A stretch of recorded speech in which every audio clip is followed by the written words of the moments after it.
बुध मंदिर ठारे प्रीति प्रणति साहित्य परिवार पंचम वार्षिक उत्सव अनुष्ठित होइछि। आजिर कार्यक्रम में ओडिशार विशिष्ट साहित्यिक मानक सम्मानित करा जायतिला। आजिर कार्यक्रम में अतिथि रूपे जोग देइथिले देवव्रत बारिक, सभापति ज्ञानरंजन दास, सुषमा मिश्र प्रमुख। गोटे पत्रिका आगे प्रकाश करने जहाँ आज सफलतार सहित रूपायित होती मन अच्छी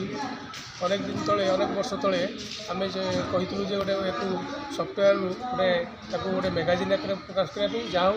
ओडिशार कोण अनुकोणे समस्त सहयोग आज ताहा गोटे पत्रिका आकार समस्त आदृत होती गोटे उत्सव आज उत्सव त्रिवेणी घाट में सब ओडार कोणानुकोण जो युव कवि कवयत्री जो मानकर लोकायित प्रतिभा रही से आसी आज महाकुंभ योगदान देते स्वरचित कविता से स्वरचित कविता पांडुलिपि आकार में प्रकाशित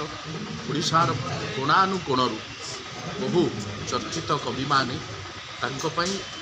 आज कार्यक्रम गोटे स्वतंत्र वातावरण सृष्टि कर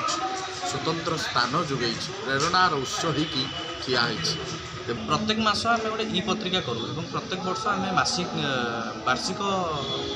पुस्तक करूँ जो कि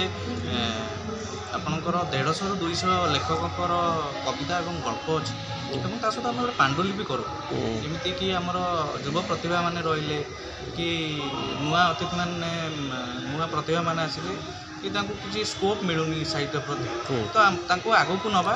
गोटे प्रेरणा जोगाइबा केमती भल लिखिपर गोटे भल प्लाटफर्म आम जोगाई पार। भुवनेश्वर विश्वजीत दास को रिपोर्ट।